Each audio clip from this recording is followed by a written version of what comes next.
DJ Golf Cat, presented by Bones Brothers Media.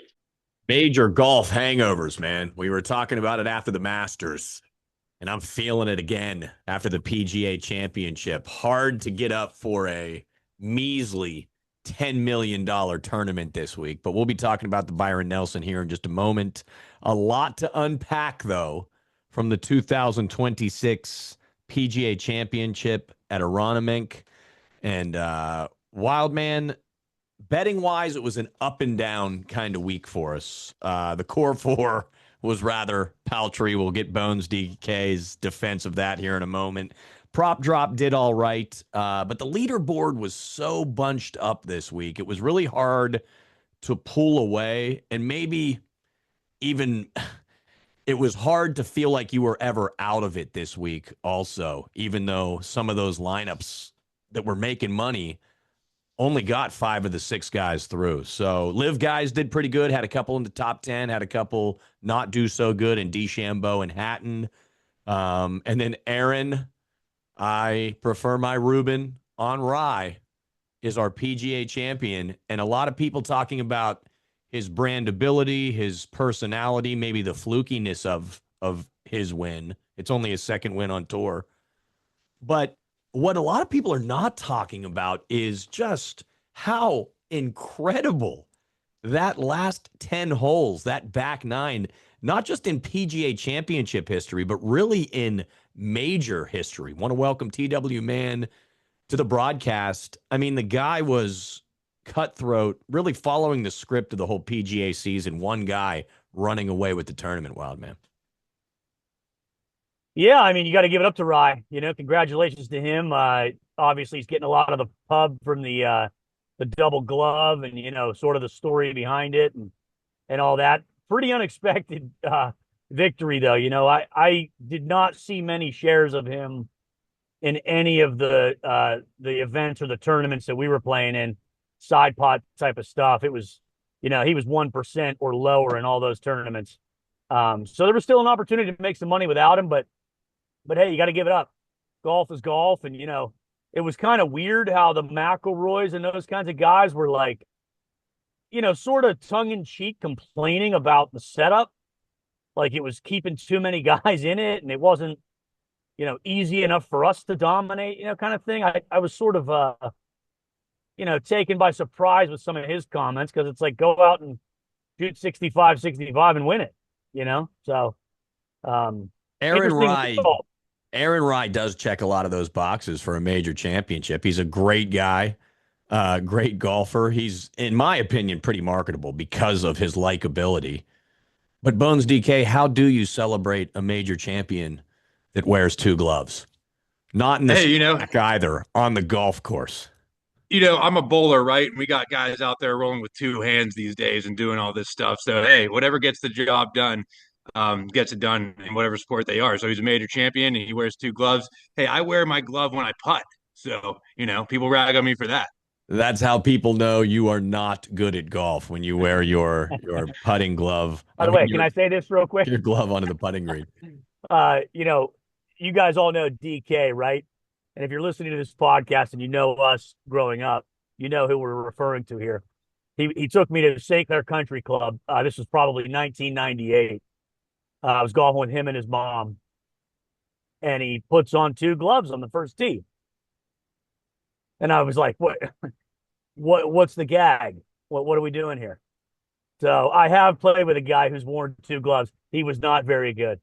Weather gloves. And those are, I've read more about his 2 gloves. They are all weather gloves. I mean, when it's pouring down rain in the Northeast, I've seen guys wear 2 gloves, but not in perfect conditions like you had at the PGA Championship. One other thing I want to talk about before we move on from the PGA is the live golf guys that were in it. It was great, actually, and I know we've ragged on him a little bit. Great to see Cam Smith competing. What a character he is out there on the golf course, and a hell of a golfer. And then John Rahm, off the course, you can say whatever you want about him, but it looked like he belonged there on Sunday at the PGA Championship, adding to the drama. So we got to figure out a path to get these guys back on tour, Wild Man. Yeah, like I said, it's always been meritocracy based, and so you want to play your way in, play your way in. Do what Brooks Koepka's doing, do what Patrick Reed's doing, do what Joaquin Neiman's doing. Um, these guys are all winning in Australia, in Europe, on the silly season tour type of thing. So, do we need them back in? No, we don't. I didn't miss Sergio. I didn't miss, Phil. I didn't miss any of these other Abraham Answer, like DeChambeau on the weekend. I lived without those guys. No pun intended. Bones, your core four last week was paltry, as I called it at the beginning of the show. Cam Young cut, Fleetwood cut, Henley cut, and Fowler finished tied for 60th. So what do you have for us this week at the Byron Nelson? It is in McKinney, Texas, Craig Ranch. It's a long course, 7,600 yards, and really the field, not a lot of superstars here. Scotty Scheffler leading the way at 14,900, who, by the way, is the defending champion. What kind of build are we going for this week, Bones? Well, real quick to defend myself from the core four, not really I have much to defend, but hey, gambling is a roller coaster. There's going to be ups and downs, and as long as you stick to the program and keep listening, we're going to churn out winners. And I just wanted to bring up real quick, my buddy Boots, who won the 250 last week, took it down again this week at the PGA Championship. Congratulations, another $30,000 for Boots. Let me look at his team here real quick. He had John Rahm, Cam Young, who came in ninth, Aubert, Minwoo Lee, Smalley, and A. Fitzpatrick. So Wow. just an absolute just an absolute heater he's on right now. Up 50,000 in the last 2 weeks. Congratulations, Boots. Amazing job, man. Maybe we should get Boots on the program, Wild Man, and instead of Bones DK Golf here. Well, you're really ribbing him. I mean, hey, look, sometimes you lose 1-0, sometimes you lose 8-0. Yeah, so let's get it back this week, though, Bones DK. As I said, the field is not full of superstars here. There are a couple in here, and Scotty Scheffler's in it. So what do we got?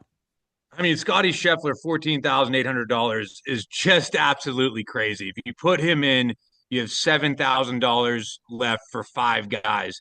Now, I will say this is a crazy tournament where you're going to get these no names up at the top of the leaderboard. You're going to see some names you probably never even heard of at the top of the leaderboard. So I think this is a good week to play Scotty Scheffler.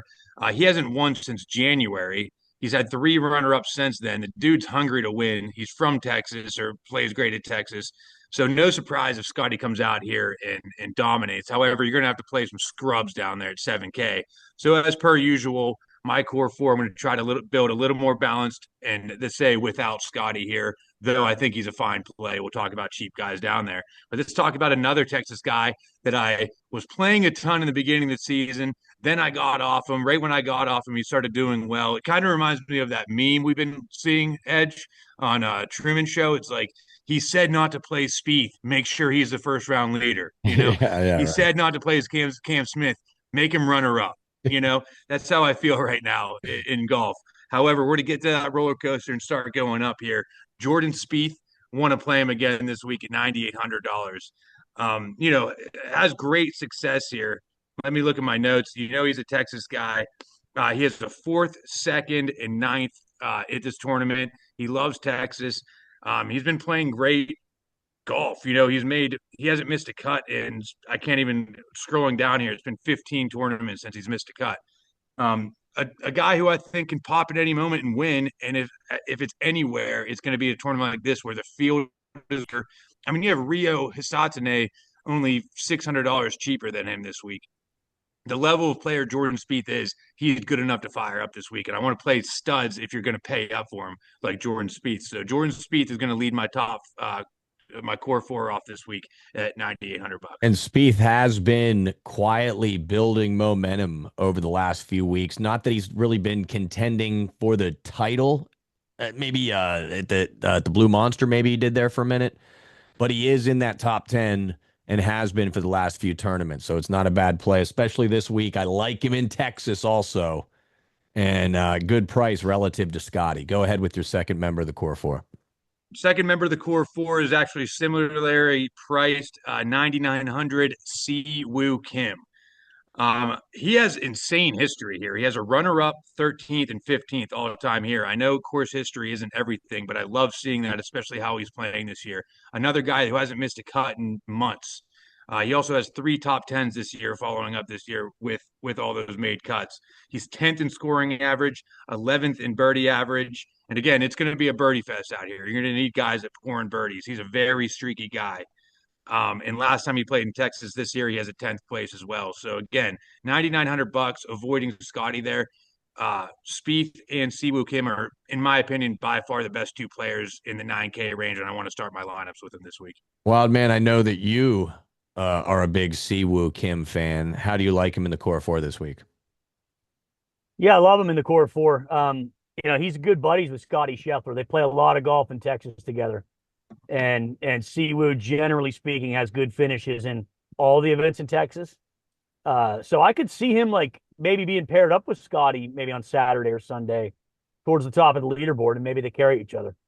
I would love to hear who we're going to get in our sub 8,000 range here, because there are a lot of, as you said, names that you don't see very often that could possibly contend here. So what do we got for our third guy in the core four? The AK range is what I said is a bunch of scrubs, in my opinion. I know Pendrith is $8,600. He's a former winner here, but just hasn't really been doing what I want to see out of him. You got Greiserman, Bezenhout. I think all these guys are a little overpriced this week, only because of how poor the field is, that they have to be priced in the 8K. They're normally low 7K guys, so it's no one I'm really looking at in the 8K range. I'm going to our boy, who needs to finish 21st or better this week to keep his temporary PGA Tour card. Is that correct, Wildman, with that statement? Yeah, to earn it. Yeah. To earn it. We've played him a lot this year. Coming up a ninth at Myrtle Beach, he already had a third at the Puerto Rico Open, an 18th at the American Express, which is another birdie fest. He had a 60 in that round in that tournament at the American Express. Blades Brown, the young buck, Blades Brown. You can look at his stats all you want. The dude pours in birdies, man. He is a young star, and I want to get on him early before he gets up to a higher price of $7,800. I think in this field next year, he's going to be up in the $8,800 range. Jump on him early, Blades Brown. Playing with a lot of motivation to keep that PGA Tour card, man. Blades Brown could be a steal this week. Final guy in the core four. Final guy is kind of a guy I love to play. I bet there's some people that never heard of him that are listening to this podcast. He's coming off a third place at Myrtle Beach, had a 15th here last year, loves to pour in birdies, and has made 7 consecutive made cuts, and that's what you're going to need in a field like this. I mean, it's going to be a lot of guys. Our boy Kevin Roy, $7,600. All right. I got a blurb on him here. Kevin Roy, 15th here last year. He's 19th in putting, top 30 in scoring average, coming off 23 birdies at the Myrtle Beach with a 66 and 65 last week. I've played this guy before. He's awesome. And he's a guy that can pop up. Don't be surprised if you see him in the top 10 this week. Very compelling stats right there. So the core four, Wild man, is Siwoo Kim, Jordan Spieth, Blades Brown, and Kevin Roy. How do you feel about that core four? I thought he was describing Bo Hostler there instead of Kevin Roy. So that's interesting. I was that sounded like exactly what I expected you to say about Hostler. So, but yeah, I mean, Roy's. We'll see what happens. Roy's one of those guys. It's like, I hope so. I'll tell you who's in the tournament this week. Wild man is Vegas. And he overachieved actually last week at the PGA. That was our Rogue Warrior last week. That was a good call. Can he do it 2 weeks in a row? I think so. Yeah. At least make the cut and be a contributing member to a DraftKings lineup.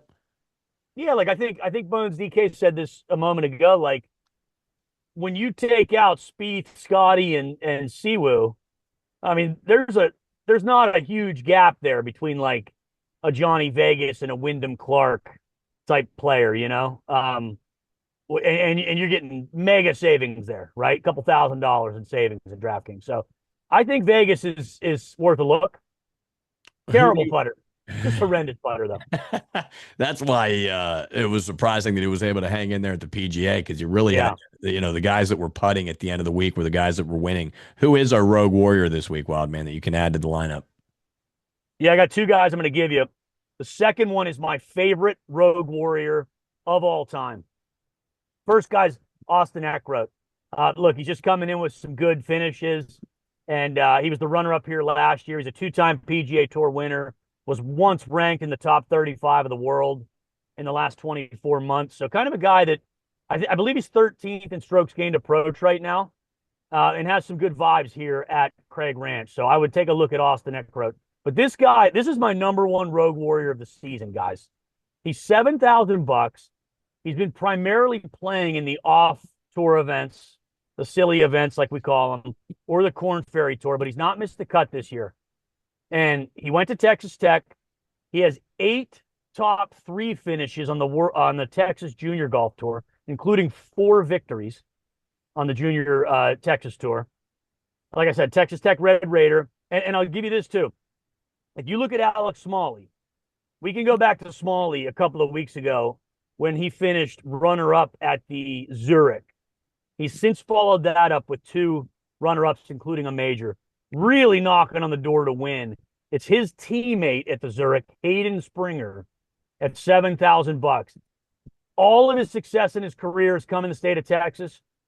He went to college down there. He's got, if you look at his recent form, he's got, like I said, he's 3 for 3 this year, and is really, these aren't like T56s. He's got a couple of 14ths, a 23rd, a 10th, and they're not even showing you that second at Zurich because it was a team event. But man, maybe he carries some of this Alex Smalley vibe into an opportunity this week and plays well in Texas. I really like Hayden Springer this week. All right, Springer and Eckroat are our rogue warriors on top of the core 4, which was Kim, Spieth, Brown, and Roy. A couple names I want to bounce off you. I know that these guys are overpriced. I mean, look at Bazudenhout, for crying out loud, at 8,300. The guy that was in the final group, though, at the PGA, Schmid. Is that how you say his name? Schmidt or Schmid?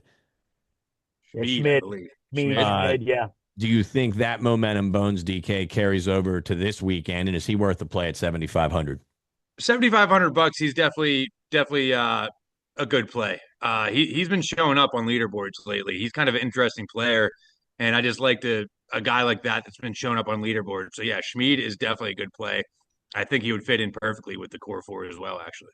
Doug Gim's picture on DraftKings now has him wearing a bucket hat instead of just no hat at all or a regular build hat. But he's wearing a bucket hat. The Gim Reaper is in this field this week at 7,500. Somebody that's just below him, Wild Man, had a good PGA turnout as well.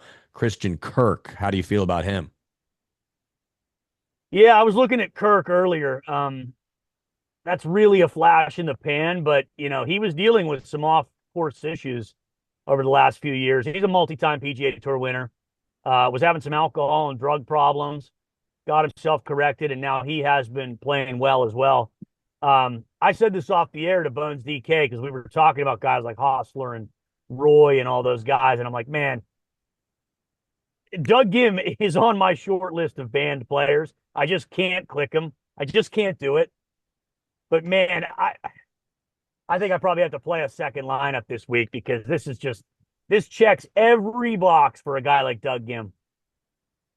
The Gim Reaper, a big fan or a big friend of the show, I should say. We shouldn't say big fan. He probably doesn't listen, but he is a friend of the program.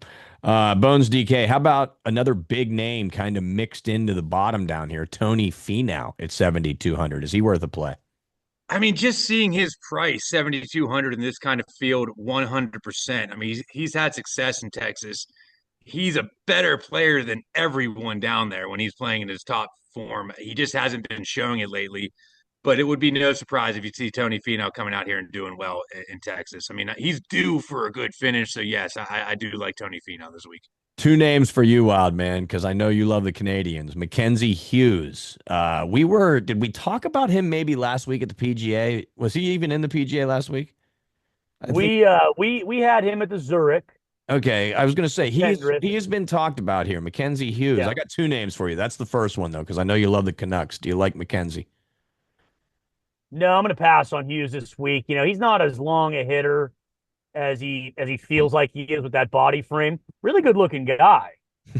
Uh, but no, I don't really fear a guy like Mackenzie Hughes at all. Speaking of the Zurich, I think this guy had success there. One of our favorite golfers on tour, Ventura. Yeah, I was looking at Ventura. I mean, look, all the things I just said about Springer, besides the Texas stuff, which was 97% of what I said about him. But yeah, Ventura had a good finish too, and his partner was Chris Rayton. And look at what Rayton and Smalley have been doing. Now they're getting opportunities, guys.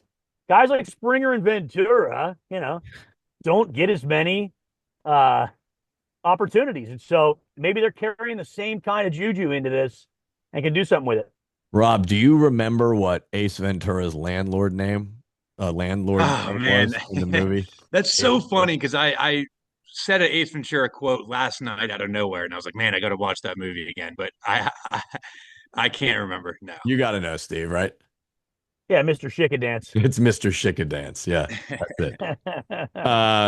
A couple friends of the program here: Hoagie, Horschel, Van Ruyen, all at 7,000. Bones DK. Would you take a flyer on any one of those? I mean, that's pricey for this golf tournament. Even for this tournament, that's pricey for those guys. Tom Hoagie, I believe, has the highest ceiling out of all those guys, and Hoagie's a player I like to play. He's been pretty horrendous this year. I'm not going to lie. However, I was playing him in the early swing. I even took him in Survivor. He made the cut. He had a good PGA championship last week. He pours in birdies. I love Tom Hoagie, and I was going to tell anyone listening, if you're playing Scotty Scheffler, please put Tom Hoagie in your lineup and watch him do well. It's not easy to click his name. He'll probably be 2% owned. Fire up Tom Hoagie. How about one more name for you, Bones DK? Guy that won us a lot of money back in 2022. Hank Lebioda is in the field this week. $6,800. And Hank time, huh? What time is it? Hank time. I don't know what to say about Hank Lebioda. I loved him back in the day, man. He was awesome. I mean, I remember when we played him one time and he hit an eagle on 18 after round 2 and then withdrew for personal issues, and he was in like 5th place. So I love the guy. I think it was pretty serious what happened to him then, but I don't have enough information to tell you to fire him up this week. but he's good. He's done good in the past. Yeah, Lebioda's at 6,800, 6,400 for Streelman. Wild man, not playing a lot of golf right now. Only's made 4 of the 7 cuts in the events that he's played in, but a guy that can putt. And if you want a guy that can make birdies, is Streelman a bargain down there at 6,400? Yeah, I don't know about a bargain. I would say he's probably accurately priced, but I mean, this is what it's going to take this week. If you're getting cute up top with Scheffler, like it's going to take a couple of these dart throws, but I think that he's more of like a Northeastern guy. And, that's a long way from Texas. You're a long way from Texas. One more name. Both of you answer before we get to the prop drop. Charlie Hoffman, 6,200. Bones DK. No. Wild man. I mean, come on. No. Maybe it's the Waste Management. That's the only place I'm playing him. By the way, I had a drink with Jim Fish, I think his name is, CEO of Waste Management a couple years ago at Jackson Hole Golf and Tennis, and we were talking about Charlie Hoffman and how he was in the Pro-Am with Hoffman and came in 2nd or 3rd place. Oh yeah, that was pretty cool. Did he ask for your resume afterwards? No, he asked for another beer and I bought it for him, and you bought it for the CEO of Waste Management. Nice. That's nice of you.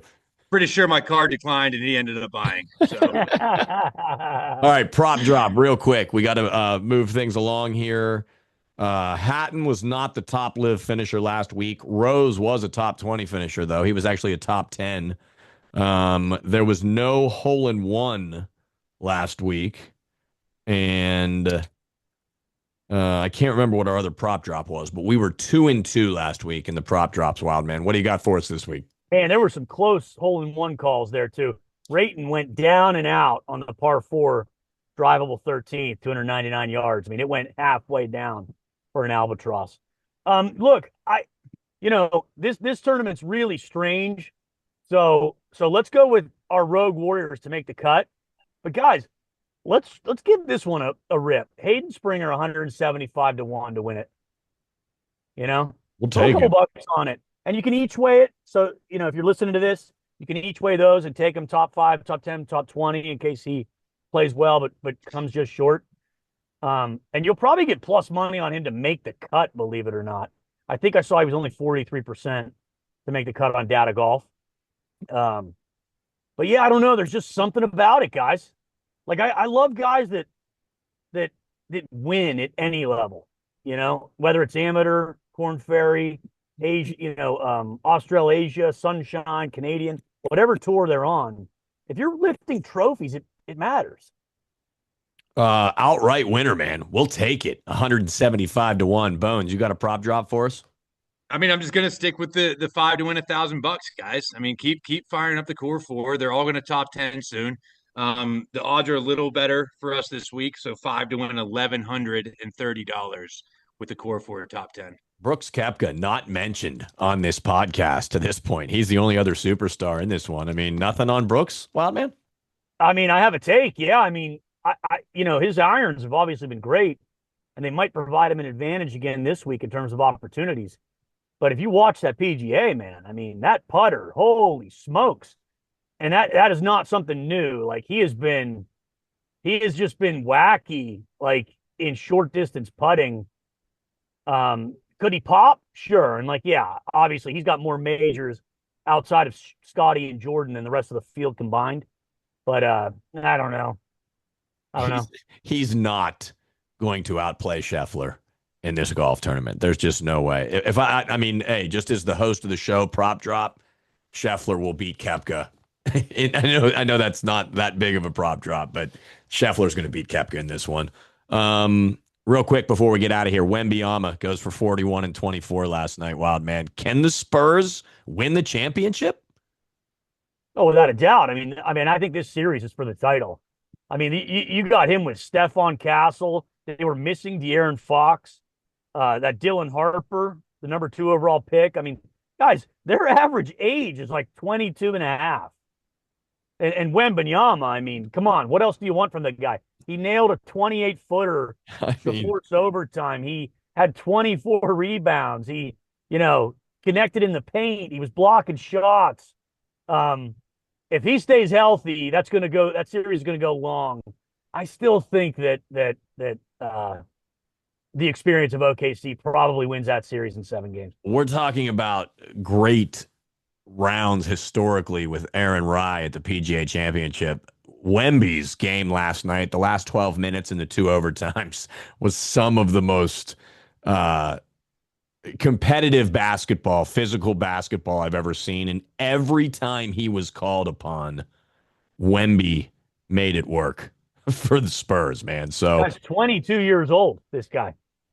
One other thing I want to ask him. Well, Bones, what's your take on Wemby? You got one? I mean, you talk about props last night. I had over 221 and a half. I had Spurs plus 6.5. I had Wemby over and Jalen Williams over. And I had SGA was my final leg, and it was over 39 and a half PRA. And he finished with 39. So just disgusting. Just had to add that leg in. Another 1 leg loss on that would have been a nice payout. And before we sign off, the Canes are going to be playing the Canadiens in the NHL Eastern Conference Finals. It doesn't seem like the Hurricanes have played in 10 days. And they're getting a Montreal team that is battered, bruised, and a little overachieving after just like an emotional series with Buffalo. Is this a 4-game sweep? Is Carolina going 12-0, you think, Wildman? At the very least, maybe a gentleman's sweep, 4-1? What do you think? Yeah, I think Montreal will get. I mean, that building up at the Bell Center is about as good as it gets in terms of hockey crowds. They'll probably get one up there. And look, you're going to know a lot in game 1, I think. If Carolina comes out and wins game 1, 3-0 or 3-1, like they've been beating everybody, then yeah, you're probably looking at a sweep or a gentleman's. But I think if Montreal can hang in there, then I mean that's a real big variable, having not played a game in nearly 2 weeks because Philadelphia simply couldn't do anything Oh, against man. them. Didn't even So, feel like Philly was in the second round of the playoffs, unfortunately for them. Bones DK, will it be a sweep for the Carolina Hurricanes? I'm saying 4-1 Canes. All right. Final thoughts before we sign off, Wild Man, about the Byron Nelson or anything on your mind? anything on my mind? I don't have hair on my mind. Tell you Yeah, that. Yeah, I mean, yeah, we definitely know. not on your head. Yeah, in fact, I clarified today on the phone with somebody else. I said, I am not going bald anymore. I stopped going bald a decade ago. I'm simply bald. Yeah. You You know? were actually telling me a story before we came on the air. You're selling a product right now, and you were a little nervous about going into a venue because the last time you were in there, it was months ago.